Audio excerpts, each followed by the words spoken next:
È uno dei comfort food più diffusi e amati in assoluto. Lo incontriamo durante l'infanzia e lo apprezziamo molto anche in età adulta. Morbido, cremoso, denso. Questo contorno semplice e gustoso si sposa bene con stufati come le verdure in umido, brasati, arrosti con il sugo, purché sia fatto senza errori. Bentornato su Segreti da Chef. Per chi non mi conoscesse, io sono Gianluca. Ideale accompagnamento di piatti ricchi di intingoli o sughi, il purè di patate, golosità molto amata da grandi e piccoli. È ottimo anche da solo, parliamo però di quello rigorosamente fatto in casa. Consistenza e gusto sono totalmente differenti dai purè in fiocchi o quelli in busta e il procedimento è semplice, ma per evitare di trovarsi con un purè pieno di grumi, colloso, troppo freddo o troppo bianco, basta evitare questi comuni errori. 1. Non utilizzare le patate giuste.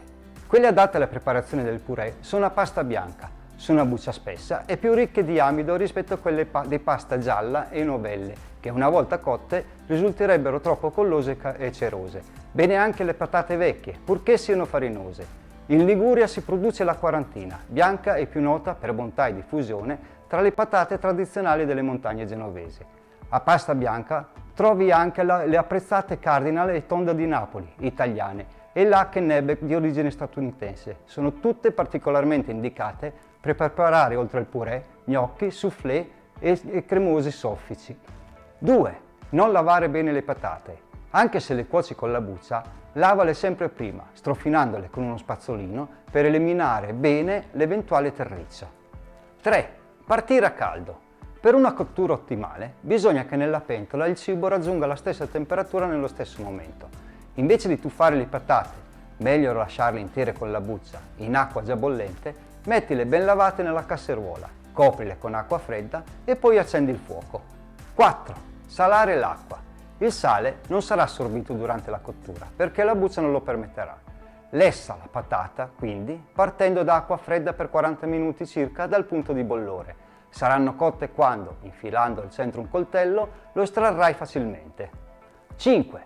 Cuocerle in modo troppo aggressivo. Le patate, se lessate in acqua tenuta sempre al massimo del bollore, potranno rompersi o incrinarsi, con il risultato di assorbire troppa acqua e sfaldarsi. Una volta raggiunto il punto di bollore, abbassa il fuoco, lasciandole sobbollire lentamente. In questo modo rimarranno intatte e cuoceranno in modo uniforme. Potrai anche cuocerle a vapore. Non saranno immersi in acqua, quindi potrai sbucciarle prima e tagliarle a pezzi regolari per una cottura più veloce e uniforme. In questo caso cuoceranno in circa 20 minuti. 6. Non sbucciarle e passarle subito ancora molto calde. Quando sono cotte, le patate vanno scolate subito e pelate molto rapidamente. È importante che siano ancora calde quando, dopo averle tagliate a pezzi, le passerei nello schiacciapatate. Una nota sullo strumento da usare. Lo schiacciapatate, classico, è composto da un pistone che preme la patata all'interno di un cilindro, con il fondo bucherellato, facendo uscire il composto passando sotto forma di spaghetto. Se non hai uno schiacciapatate, puoi usare un passaverdure o al limite potrai schiacciarle con la forchetta, come facevano le nostre nonne. Non utilizzare mai il mixer. Le patate frullate perderebbero l'amido, che le rende farinose, e il purè che ne risulterebbe sarebbe colloso. Una volta passate, falle cadere nella stessa pentola in cui le hai lessate, sarà ancora calda. Tieni il fuoco molto basso e mescola il composto di patate per 1 minuto.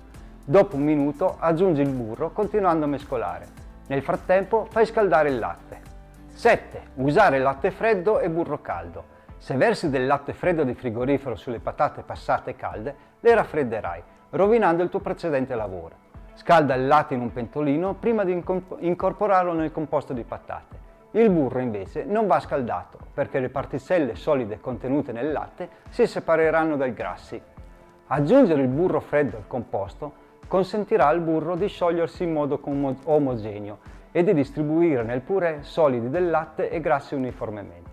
Le proporzioni tra burro, patate e latte consistono generalmente in 120 g di burro, 300 ml di latte per 1 kg di patate, ma possono variare al secondo della consistenza che vuoi ottenere.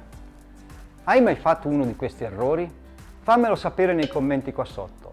Se ritieni che le informazioni ti sono state utili e se non lo hai ancora fatto, ti invito a iscriverti al canale attivando la campanellina così da ricevere un avviso quando pubblicherò altri video che potrebbero interessarti.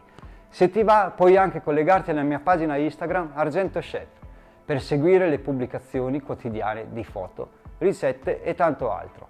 Non ti scordare di mettere un pollice in su per sostenermi e condividere il video con i tuoi amici. Ora andiamo a scoprire l'ottavo errore. 8. Correggere la densità del purè con acqua. Quando avrai incorporato completamente il burro freddo alle patate, aggiungi poco alla volta il latte caldo, continuando a mescolare con una frusta a mano finché la consistenza non sarà quella voluta. L'uso della frusta e non di un cucchiaio di legno incorporerà aria nel purè rendendolo soffice. Se il purè ti sembra troppo denso, per portarlo alla giusta densità non usare mai acqua ma solo latte caldo.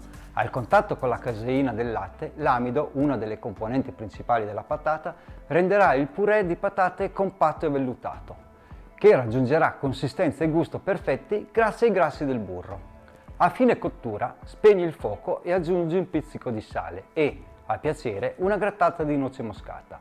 I golosoni, che vogliono un purè più ricco, possono sostituire una parte di latte con panna fresca.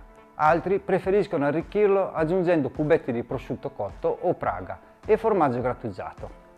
Spero tanto di averti fornito delle informazioni preziose. Se ti va, ci vediamo la prossima settimana con un nuovo argomento e o ricetta. Dire non so cucinare ora non potrà più essere una scusa.